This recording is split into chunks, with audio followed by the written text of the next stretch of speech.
nos vamos a introducir una temática de la cual ya hemos ido conversando en las sesiones anteriores, que es el proceso de supervisión de cumplimiento de las sentencias de la Corte, también el proceso de supervisión de cumplimiento, por ejemplo, de las medidas provisionales.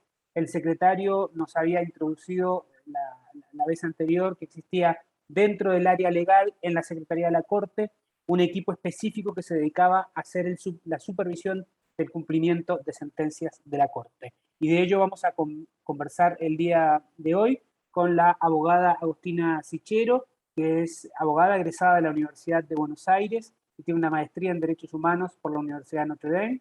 Se desempeñó en el equipo de fondo de la Corte Interamericana de Derechos Humanos como becaria y desde 2019 es abogada en la unidad de supervisión de cumplimiento de sentencias.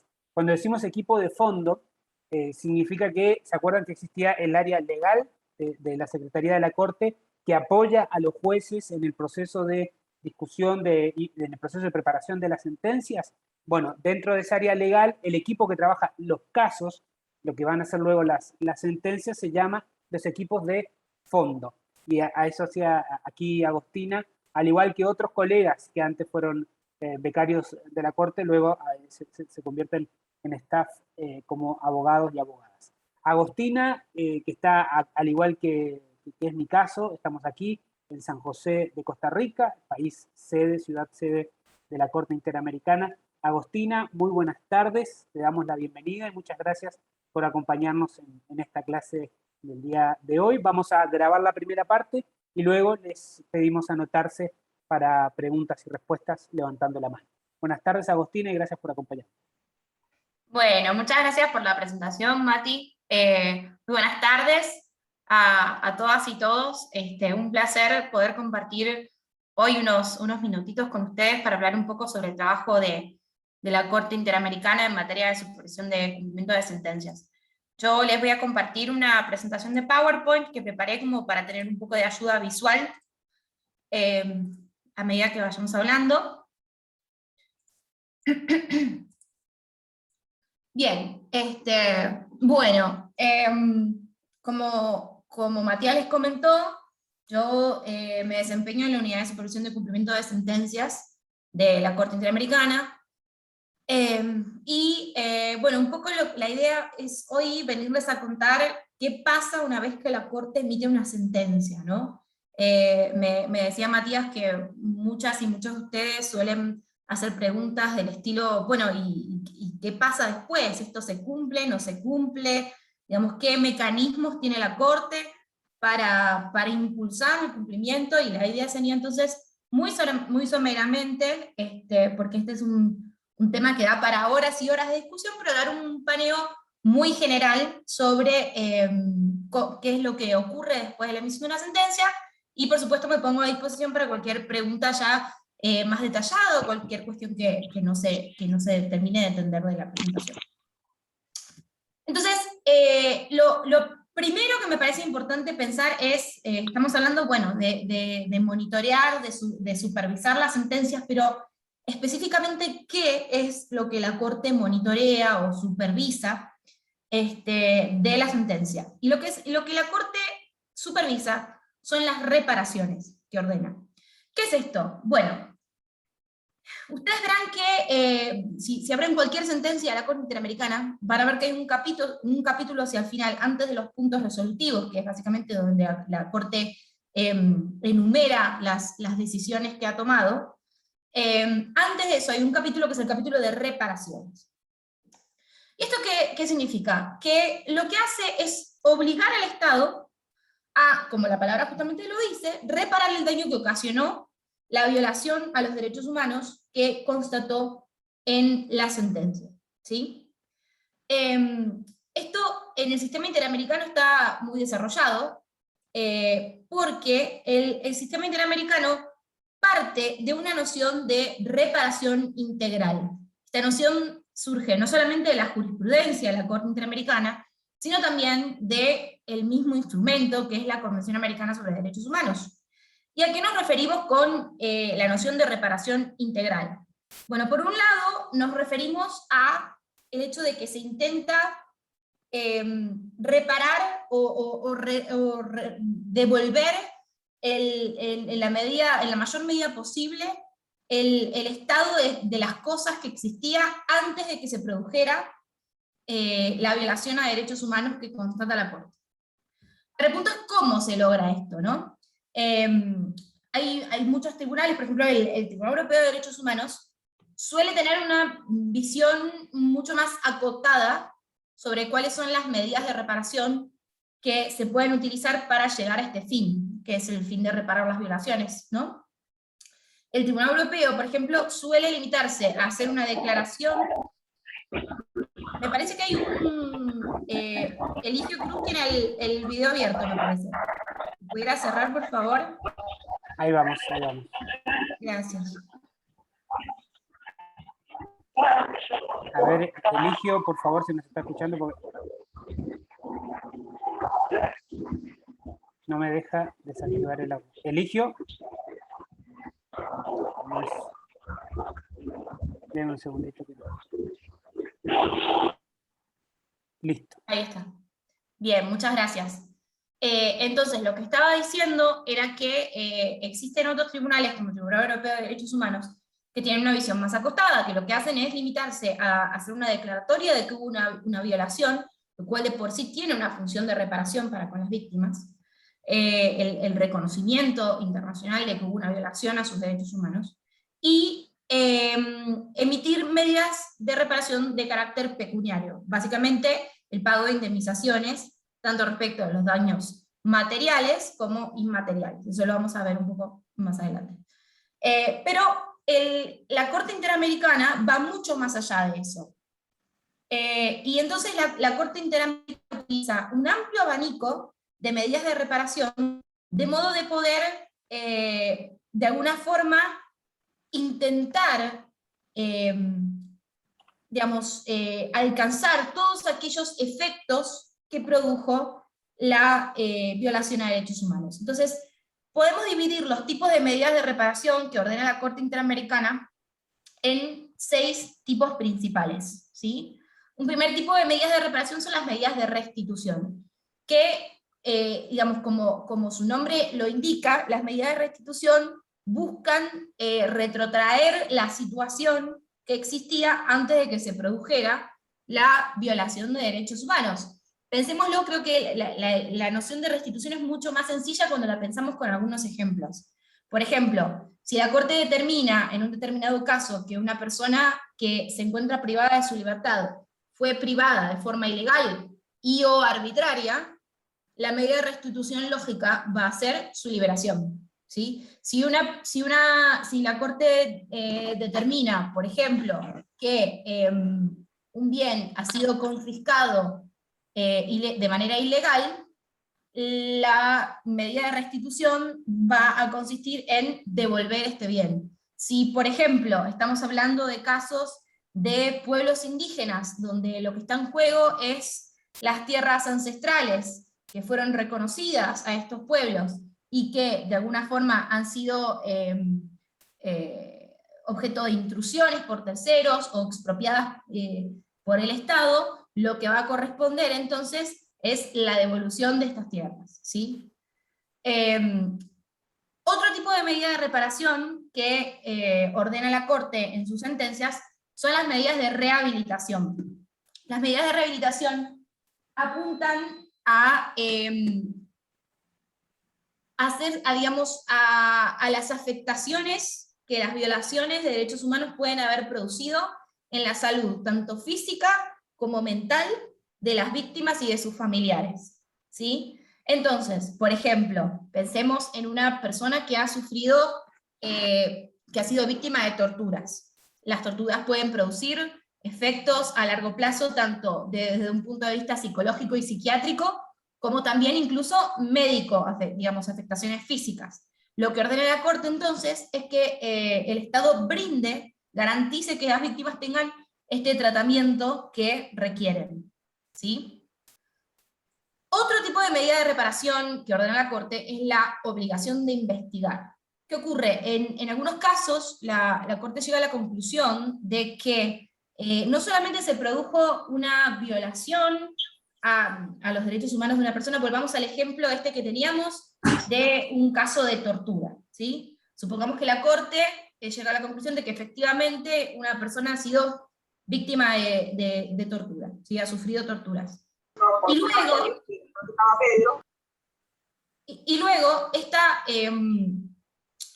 estas torturas, estos hechos alegados de tortura, no son investigados de forma correcta y siguiendo las garantías judiciales que deben seguirse, dentro del marco de lo que es la investigación penal interna, ¿sí? Entonces no se han identificado a las personas responsables, no han sido sancionadas. Cuando la Corte encuentra esto, la Corte puede ordenar al Estado que continúe realizando la investigación, si es que efectivamente en algún momento inició una investigación, o incluso que inicie una investigación, si esta investigación nunca ha sido iniciada, o incluso en algunos casos de graves violaciones, cuando ya se ha iniciado una investigación y ha concluido, la Corte puede ordenar que la investigación se reabra. Esto es algo bastante excepcional, pero en algunos casos de graves violaciones a derechos humanos, la Corte lo ha hecho. Les hablaba también, entonces, de esto que hacía el Tribunal Europeo de Derechos Humanos, de ordenar el pago de indemnizaciones. Y cuando hablamos de indemnizaciones, hablamos tanto de las indemnizaciones materiales, que involucran tanto los gastos efectivos que produjeron este tipo de violaciones, pues pensemos en gastos médicos, por ejemplo, como la pérdida del lucro cesante, lo que las víctimas no han percibido como consecuencia de la violación de derechos humanos cometida, como también la indemnización del daño inmaterial. Cuando hablamos del daño inmaterial, nos estamos refiriendo al sufrimiento que causan las violaciones de derechos humanos. Por supuesto, esto lleva a todo un debate que incluso va mucho más allá de las reparaciones que ordena la Corte Interamericana, que es un debate propio del derecho en sí, que tiene que ver con la cuantificación del sufrimiento humano, ¿no? Que siempre va a ser inadecuado, porque por supuesto esto es algo incuantificable. Es por eso que la Corte no se queda solamente con las medidas de indemnización, las indemnizaciones que ordena, sino que va utilizando estas otras medidas de reparación que estoy mencionando, ¿sí? Entonces, por ejemplo, también para los efectos de estos daños inmateriales que yo comentaba, que tienen que ver con el sufrimiento que causan las violaciones de derechos humanos, la Corte puede ordenar medidas de satisfacción, que son estas medidas que justamente apuntan a reducir o mitigar de alguna forma el sufrimiento que generan estas violaciones. Y dentro de las medidas de satisfacción tenemos distintos tipos o ejemplos también, que pueden ir desde, por ejemplo, nombrar algún lugar público con el nombre de la víctima, un parque, una plaza, una calle, un instituto de investigación, si tiene que ver quizás con las labores que realizaba la víctima en cuestión, puede tener que ver puede ordenar la construcción de un monumento en honor a las víctimas, puede ordenar que se realice un acto, que las autoridades del Estado realicen un acto público de reconocimiento de responsabilidad y disculpas públicas. En esos casos la Corte ordena que estos actos sean debidamente difundidos, y ahí es donde empieza un poco también la relación entre las medidas de reparación que ordena la Corte y la prensa, ¿no? Y también la Corte, por ejemplo, ordena que la sentencia en su integridad, digamos, sea publicada en alguna página web oficial del Estado, y en muchos casos también ordena que, la Corte al emitir la sentencia también redacta un resumen oficial, ¿sí? Ese resumen oficial se ordena al Estado que sea publicado tanto en el boletín oficial, en el diario oficial del Estado en cuestión, como también en algún diario que puede ser de amplia circulación nacional, o a veces también puede ser un diario local, cuando los hechos ocurrieron específicamente en alguna localidad y tiene mayor relevancia quizás que tenga difusión dentro de la comunidad. Eso va dependiendo de los hechos del caso. Estas son uno de los ejemplos de las medidas de satisfacción que puede ordenar la Corte. Y por último, y creo que estas son las más importantes, por el alcance tan grande que tienen, están las garantías de no repetición. Que como su nombre lo indica, las garantías de no repetición apuntan a generar, a evitar que hechos de similar naturaleza a los que ocurrieron en ese caso se vuelvan a repetir, ¿sí?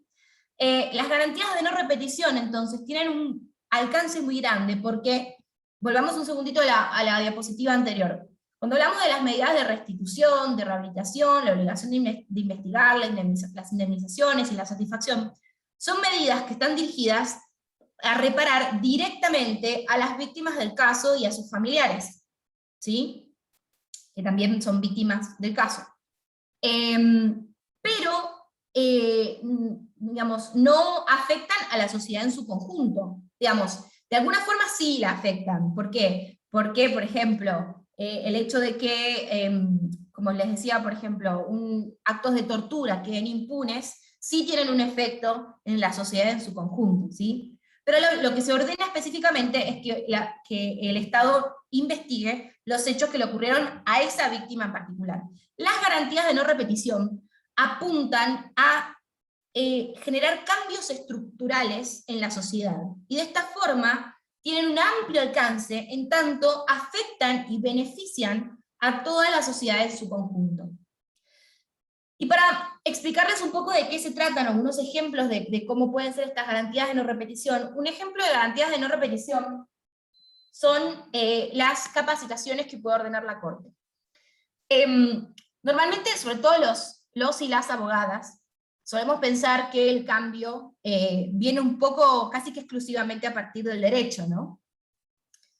Pero muchas veces los grandes problemas están no tanto en las legislaciones internas, sino en ciertas prácticas que son difíciles de erradicar, ¿sí? Entonces puede existir un Estado donde la legislación sea acorde a los derechos y garantías contenidos en la Convención Americana sobre Derechos Humanos, pero la práctica de estas normas que realizan los y las funcionarias a cargo de aplicar estas normas no se condice con lo que debería ocurrir.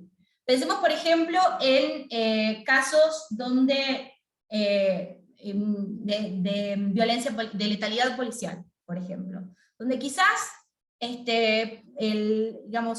la normativa no es el problema, pero sí hay un problema en el sentido de que el Estado quizás ha ratificado todas las convenciones y ha incorporado todos los instrumentos internacionales que hablan sobre estándares en materia de uso de la fuerza, pero no, digamos, aún así, los funcionarios encargados de aplicarlos no lo realizan. Entonces, ¿qué es lo que ordena la Corte? Realizar capacitaciones, ¿sí? Esto es una forma de cambiar este tipo de comportamientos que están, impregnados dentro de la sociedad, y generar modificaciones en las prácticas de los y las funcionarias a cargo de aplicar esta normativa. Y también, por ejemplo, por supuesto, otro ejemplo de garantías de no repetición son las que implican algún tipo de modificación o adopción de medidas de derecho interno, ¿sí?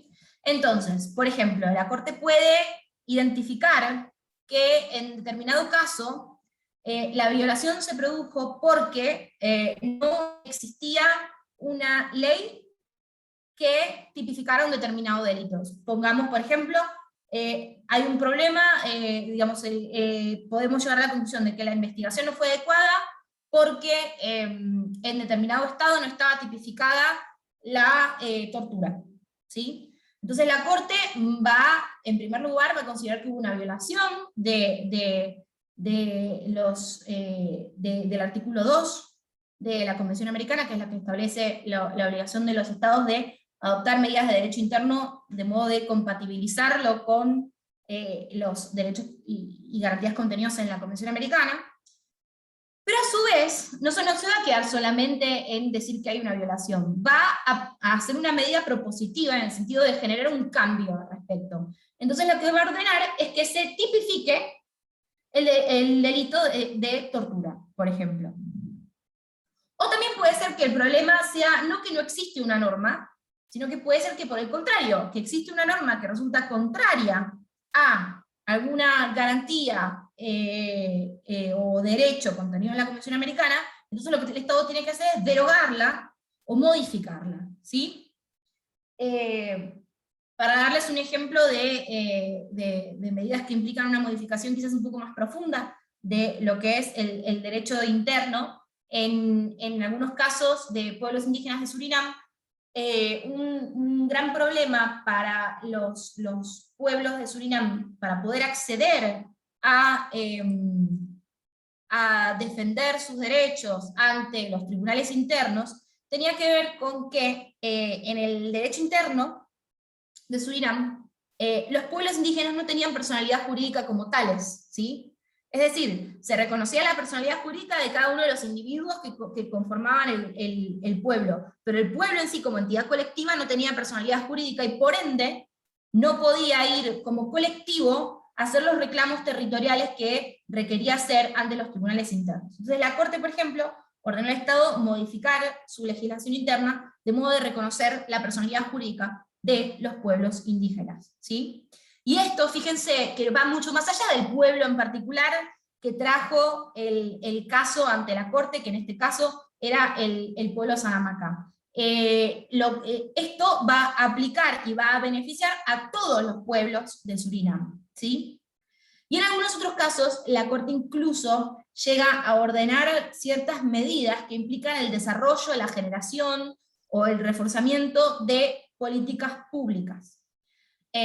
Para darles algunos ejemplos, en algunos casos hondureños, la Corte ha ordenado que el Estado adopte ciertas medidas de modo de asegurar que las prisiones de Honduras, en algunos casos todas las prisiones de Honduras, en algunos casos alguna prisión puntual, cumplan con los estándares o que deben cumplir en materia de condiciones de detención, en materia de alimentación, hacinamiento, acceso al agua potable, etc. ¿Sí? Esto imagínense que implica en realidad toda la generación de una política pública. O incluso, por ejemplo, en algunos casos, también hondureños, la Corte ha ordenado la generación de una política pública de protección y prevención de agresiones contra personas defensoras de derechos humanos.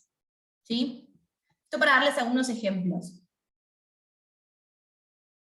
Entonces, para repasar, la Corte tiene estos 6 tipos de medidas de reparación a grandes rasgos que puede ordenar, y lo que es importante es que tener en cuenta que esto es un abanico que la Corte usa en conjunto en un mismo caso, ¿no?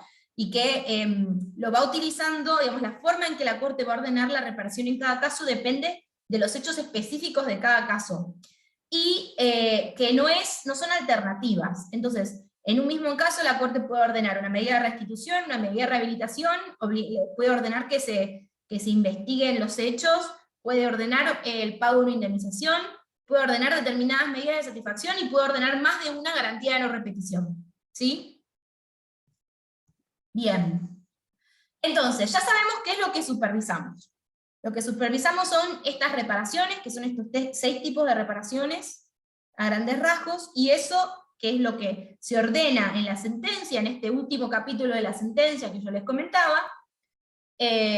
Lo que ocurre una vez que se emite la sentencia, se dictan las reparaciones, y se le da al Estado un plazo de 1 año para presentar un informe en el cual debe indicar todas las acciones que ha llevado a cabo para dar cumplimiento con estas medidas que la Corte ordenó en la sentencia. ¿Sí? Cuando la Secretaría recibe este informe, este primer informe que presenta el Estado, le da traslado de este informe a los representantes y a la Comisión Interamericana de Derechos Humanos, y les da un plazo para que puedan presentar observaciones. ¿Sí? Esto, una vez que se reciben todas las observaciones de los representantes y de la comisión, es lo que se conoce como un ciclo de información. ¿Sí? El ciclo de información inicia con el informe que presenta el Estado y finaliza con las observaciones que presentan los representantes y la comisión. Una vez que se finaliza un ciclo de información, la Corte puede hacer varias cosas. Supongamos que estamos en un caso ideal, donde del informe del Estado y de las observaciones de los representantes y la Comisión, se desprende que el Estado dio cumplimiento total a todas las medidas ordenadas en la sentencia. En ese caso, la Corte va a emitir una resolución declarando que el Estado dio cumplimiento a todas las medidas y va a ordenar el archivo del caso. Y ahí concluye la supervisión de cumplimiento de la sentencia, ¿sí? Ahora, en general, esto toma un poco más de tiempo, digamos, también depende de la complejidad de las medidas, por supuesto, tienen mucha mayor complejidad una garantía de no repetición, como la que les comentaba antes, de Honduras, que tiene que ver con una reforma de todo el sistema penitenciario hondureño, que el pago de una indemnización, ¿sí? Entonces hay ciertas medidas que son de más fácil cumplimiento que se suelen, o la publicación del resumen de la sentencia en un diario, ¿sí? Entonces, disculpen, hay ciertas medidas que son más sencillas de dar cumplimiento, son de más sencilla ejecución que otras, ¿sí? Esto significa que muchas veces, cuando finaliza el primer ciclo de información, la Corte va a concluir que no se ha dado cumplimiento total a todas las medidas. Entonces, ¿qué puede decidir? Puede sacar una resolución, considerando que hay algunos progresos, declarar que algunas medidas sí fueron cumplidas, que otras se encuentran pendientes de cumplimiento, incluso puede declarar cumplimientos parciales. Puede determinar, para darles un ejemplo muy sencillo, yo les comentaba que la Corte ordena ciertas medidas de publicación. Entonces puede ser que la Corte haya publicado el resumen de la sentencia en el diario oficial y la sentencia en su integridad en una página web oficial del Estado, pero todavía no haya realizado la publicación del resumen de la sentencia en el diario de amplia circulación nacional. Entonces lo que se va a determinar es que hubo un cumplimiento parcial, que el Estado cumplió con estos dos puntos, y que lo que se encuentra pendiente es la publicación en el diario de circulación nacional, ¿sí? Esto como para darles un ejemplo de cómo puede ser un cumplimiento parcial, ¿sí? Entonces, bueno, aquí entonces tenemos algunas medidas cumplidas y otras que no. ¿Qué hace la Corte respecto a aquellas medidas que se encuentran pendientes de cumplimiento?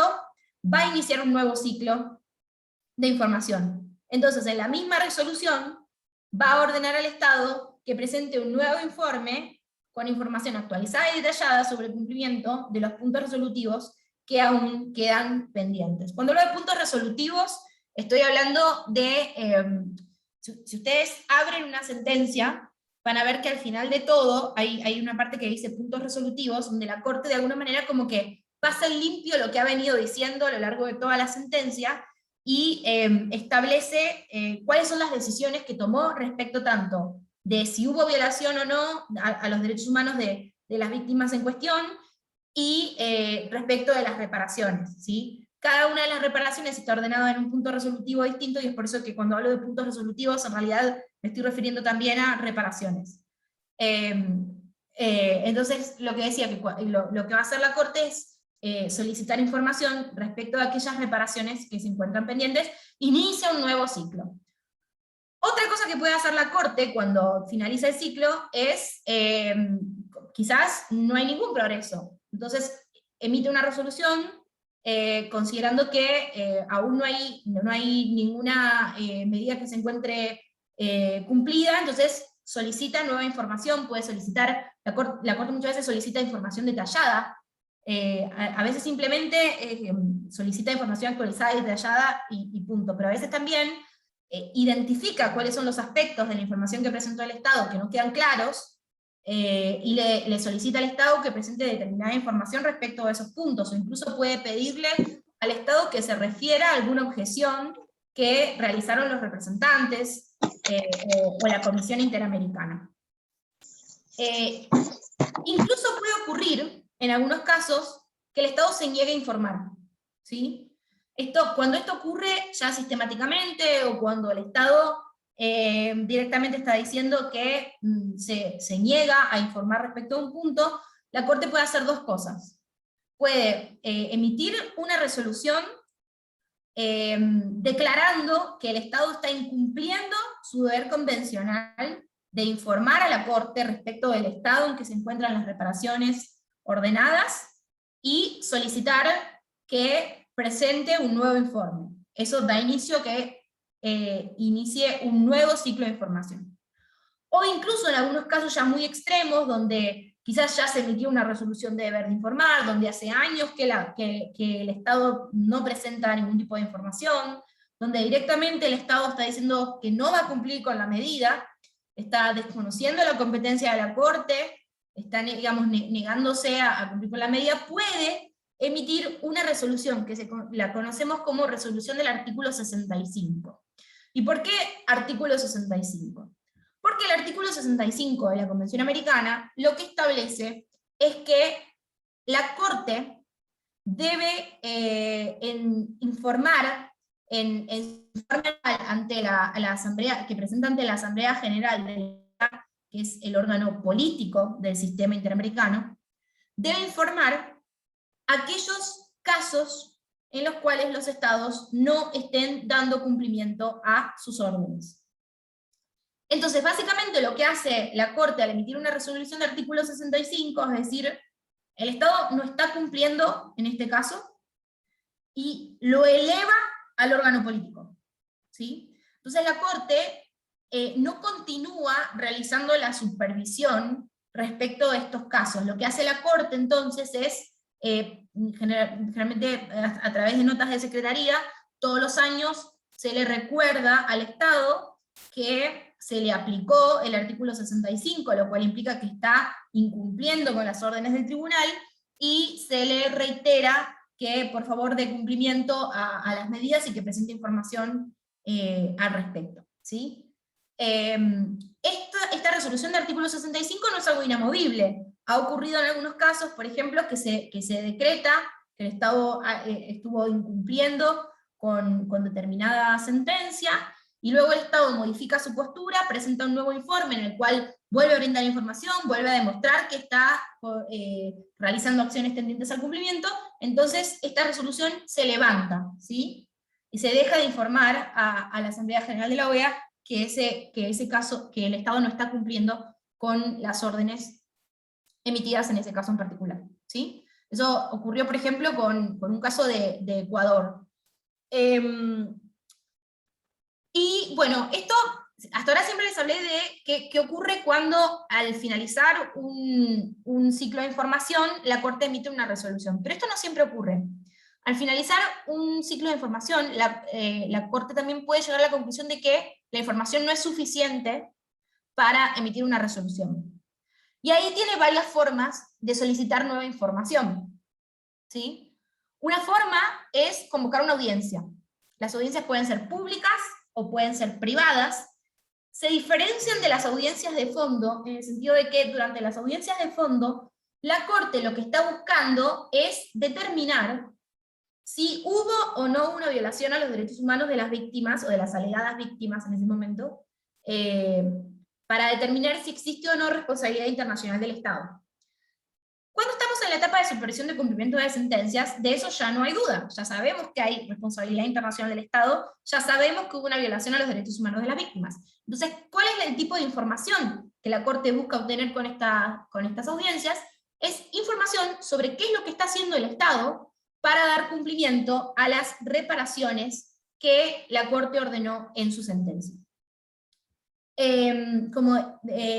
Y otra cosa que la Corte puede hacer es solicitar información a través de notas de la Secretaría, ¿sí? Esto es algo que se está haciendo continuamente. La Secretaría continuamente está dándole seguimiento a todos los casos en etapa de supervisión de cumplimiento de sentencia, a través de notas de Secretaría, haciendo nuevos pedidos de información, trasladando la información a las partes para que puedan presentar observaciones.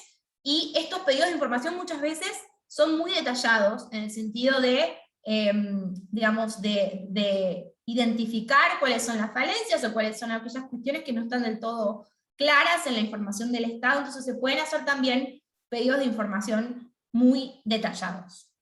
Esto sería a grandes rasgos el procedimiento o el caminito que va siguiendo un caso una vez que se emite la sentencia. Como verán, es bastante circular, ¿no? Y todo parte de, o sea, lo más importante es lo que tienen en la primera columna, que es el ciclo de información, y después hay como distintas opciones de cómo se puede seguir.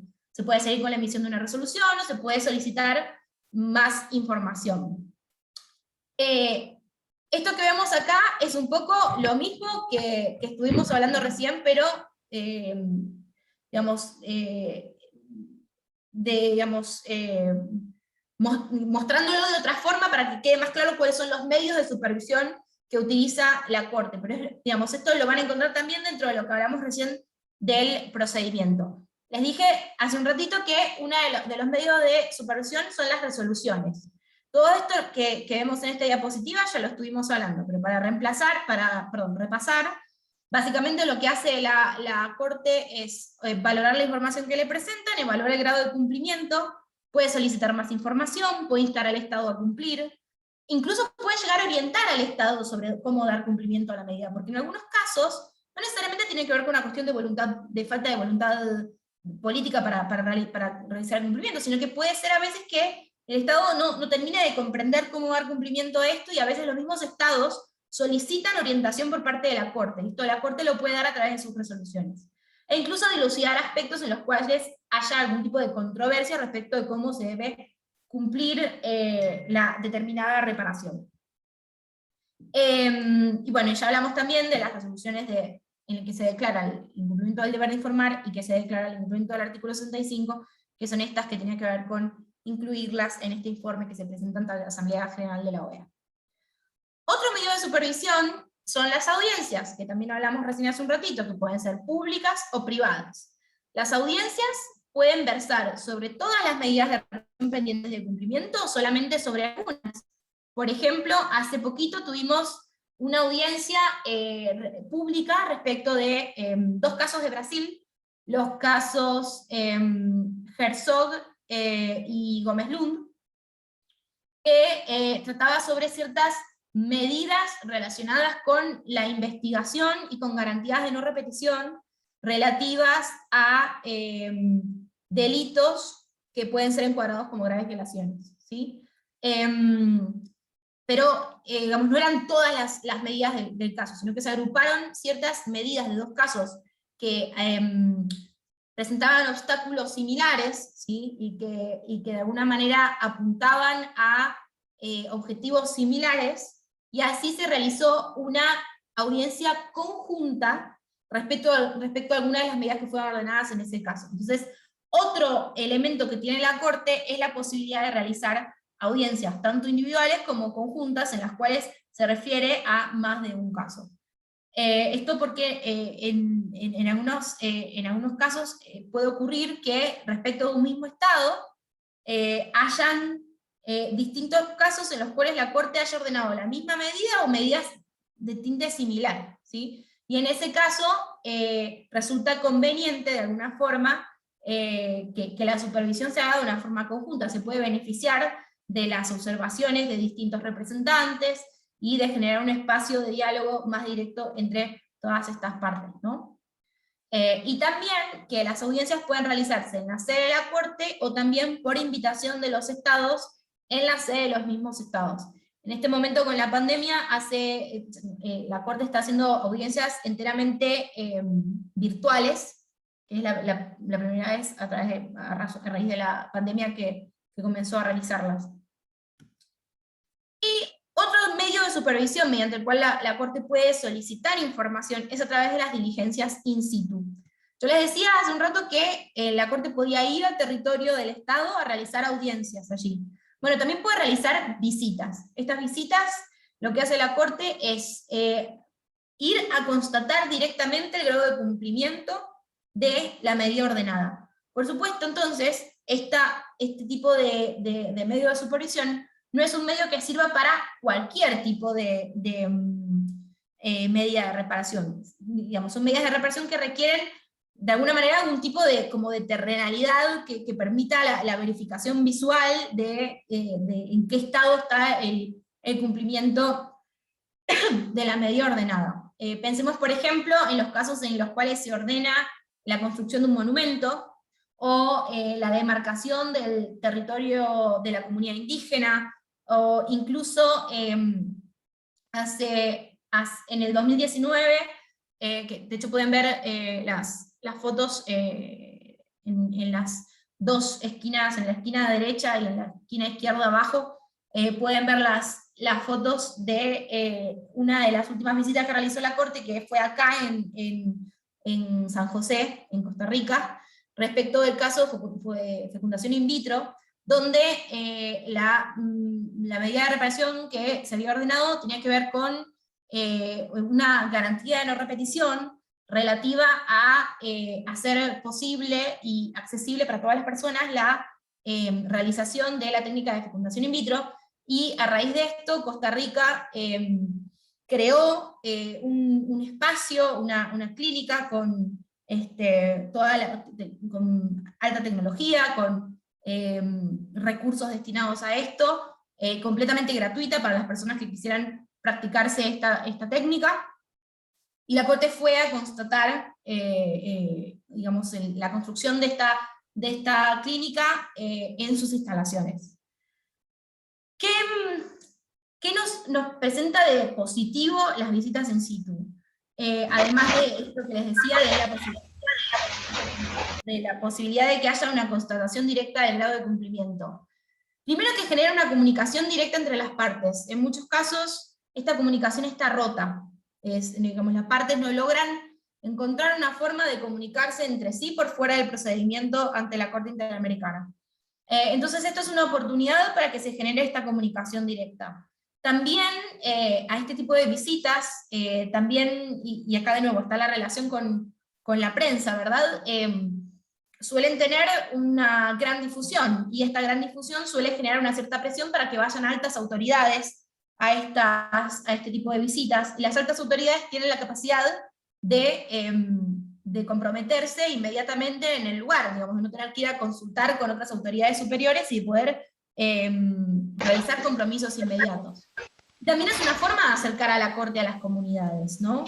Digamos, pensemos en que hay muchos casos donde las víctimas viven en comunidades de muy bajos recursos, que por supuesto no tienen la capacidad, la posibilidad económica de viajar a San José, a las audiencias.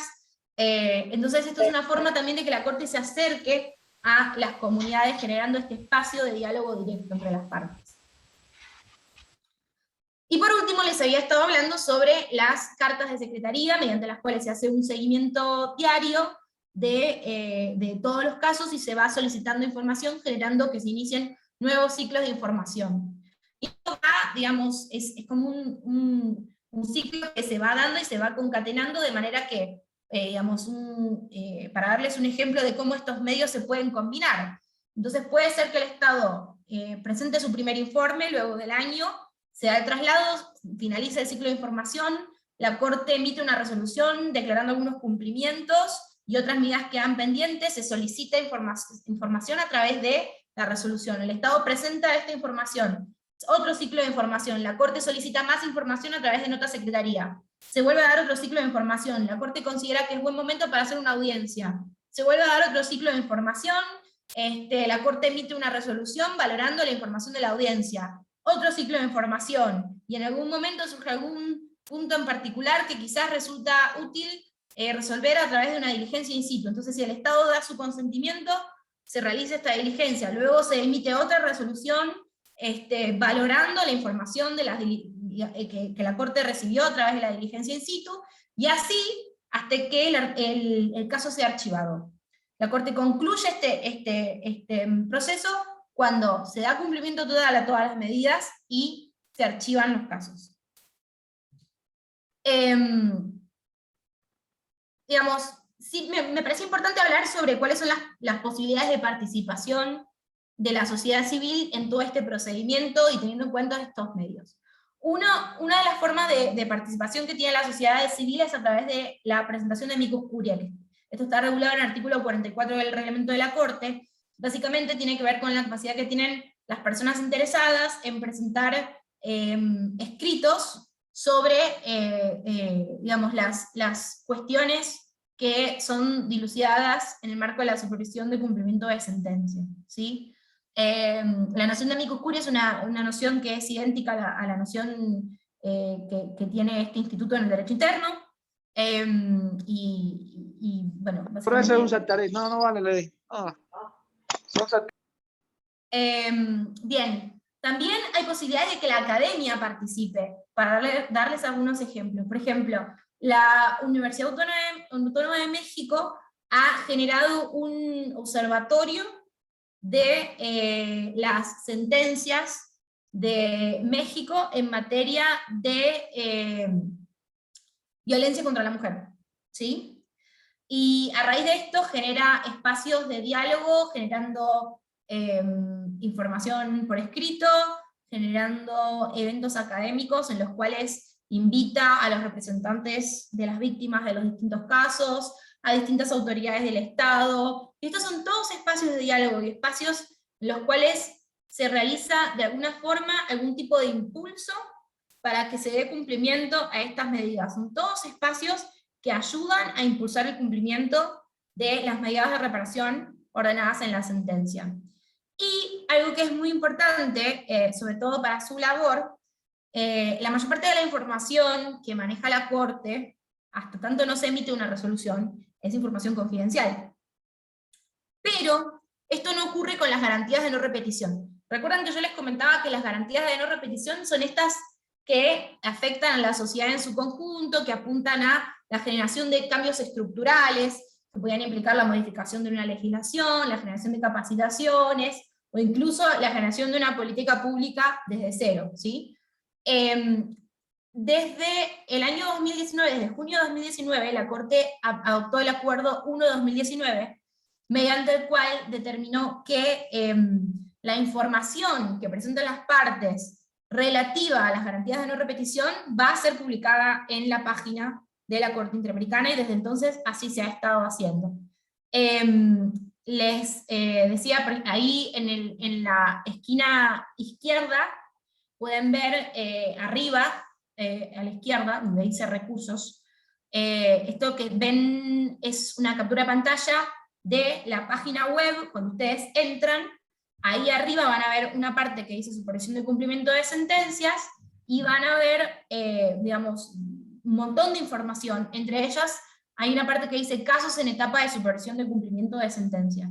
Y eso les va a desplegar la captura de pantalla que ven también arriba hacia la derecha, que es una lista de todos los casos que se encuentran en etapa de supervisión, y ahí ustedes van a poder ver, consultar la sentencia en sí misma, todas las resoluciones que la Corte ha emitido respecto de cada caso, un PDF elaborado por la Secretaría que es actualizado, digamos, bastante seguido, pero puede ser que a veces haya algunos días de diferencia en la actualización. Entonces siempre por ahí es mejor ir a revisar la resolución cuando no quiere estar 100% seguro, pero digamos, es un recurso muy útil para digamos, cuando uno tiene que revisar algo rápido.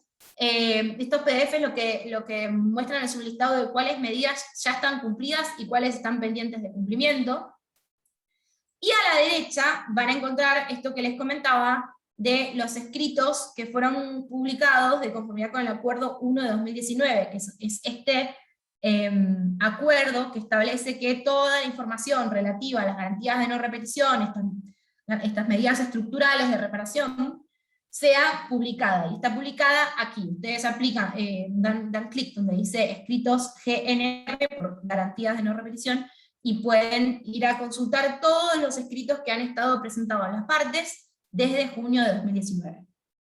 Y por último, otro recurso que puede resultar de utilidad si quieren profundizar en el conocimiento de lo que hace la unidad de supervisión, los casos que ha tenido durante el año y demás, es el informe anual.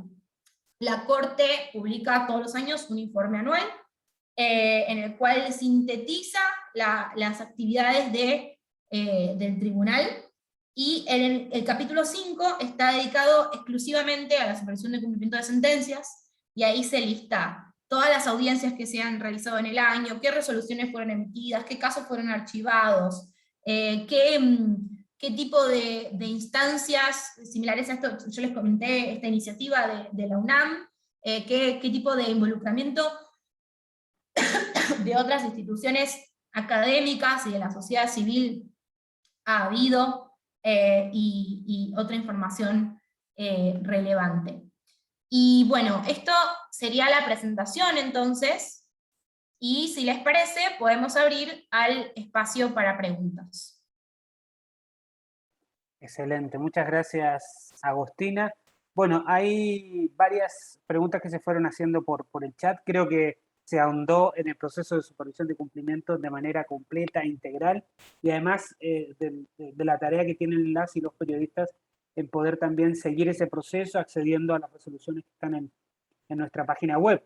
En esa parte de la página web, ustedes país por país, hay un cuadro muy ordenado, pueden ir actualizándose respecto a lo que la Corte va señalando en sus resoluciones sobre cumplimiento de las sentencias. Hay varias preguntas en el chat, pero siempre la dinámica es que las podemos hacer directamente.